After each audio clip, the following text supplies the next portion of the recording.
This is my Razor MX500, and I upgraded it to do this. Now, what started as a stock 36 volt, 650 watt Razor got its first upgrade in a set of Pro Taper bars. These are Pro Taper XR50 Mini SE bars. They're about an inch higher than stock, but most importantly, they're significantly wider than stock. So this helps a ton for wheelies. You can better disperse your weight, gives you more leverage off-road, and most importantly, makes for a more comfortable riding position when you're on such a small bike. Next up, we put on an LED headlight. It was a $30 headlight off of Amazon. Works pretty well, just as long as you remember to charge it. It has a couple different modes, 4 different modes, and it's worked for me, again, as long as I remember to charge it. Now for the meat of the mods, the power upgrades. Installed, I have the Ultimate Kit 2.1 from Electro & Co. The kit is plug and play and comes with everything you need to make this thing a little ripper.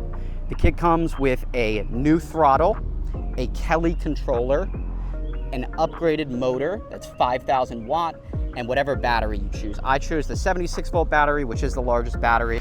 I have it stowed away in here just to make it look better. I had to cut the side fairings a bit, but these are the stock side fairings and it looks really good with them on. The install of the kit itself is super straightforward. It only took me and a few buddies about 2 hours to install.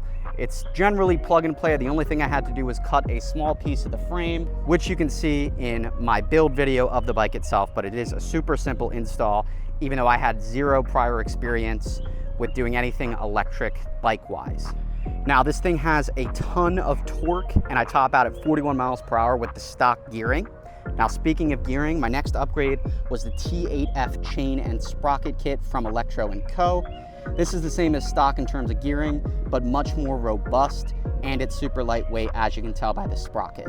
Now, on to stopping power. Now, I originally had the Zoom 4-piston brakes front and rear, but after a recommendation, I got the Magura MT5s for the rear, and they are so much better just for the wheelies alone. Now, with that said, the Zoom brakes still work well, and you can get a set of them for the price of one Zoom brake. So I still recommend the Zoom brakes, but if you're a stunter, you really want that rear brake feel and control, I highly recommend the Maguras. They have very good feel just with one finger as well. So after the bars, headlight, gearing, and power upgrade, next thing I did was suspension. Now, we have a D&M shock in the rear from Electro & Co.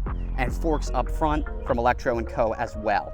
Now, these are pricey, yes, but they're so much better for absolutely everything. They're worth the price and the weight, in my opinion. You have no more clunk of the front forks, which are just springs on the stock Razor, and there's no more bottoming out at balance point with the rear shock. So totally worth it, in my opinion.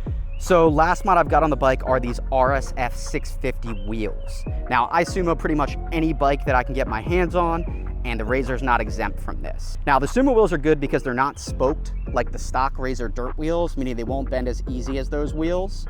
But more importantly, they give you more surface area, so when you're doing wheelies, you have a lot better balance. It's a much smoother ride. As for top speed, I imagine it might help as well. Probably get you better range since you're not riding on knobbies either. So 100% recommend these for stunting if you can manage to get your hands on them. I had to call Razor directly and pre-order them because these things are always out of stock. So worth calling them before you can pre-order, then when they're back in stock, you can go ahead and get them sent to your home. Next up, I put this Cyc Plus GPS speedometer on the bike. This tracks speed as well as mileage. It works okay. It's done via GPS, via satellite, and battery life is pretty good on it too. It also comes off super easy if you need to charge it. So price for everything, I'm sure everyone is wondering, all in from what I calculated, we're looking at about $3,009. Now, it's not cheap, but that's what I'd spend on, say, a Grom nowadays, and this is so versatile that you can ride wherever you want, however you want. You can transport it in the smallest of cars, store it directly inside. It's just so versatile. So guys, finally turning the camera on me. Sorry, I look like shit because it's 95 degrees here. But if you like Razor content, please be sure to subscribe. I also don't just do walkarounds on this thing. I rip the hell out of it. So make sure to watch for wheelie videos, off-road, group rides, and so on. There's so much more content coming to the channel though. So thank you so much for watching. Thank you for 2K subs. I will catch you next time though. Peace.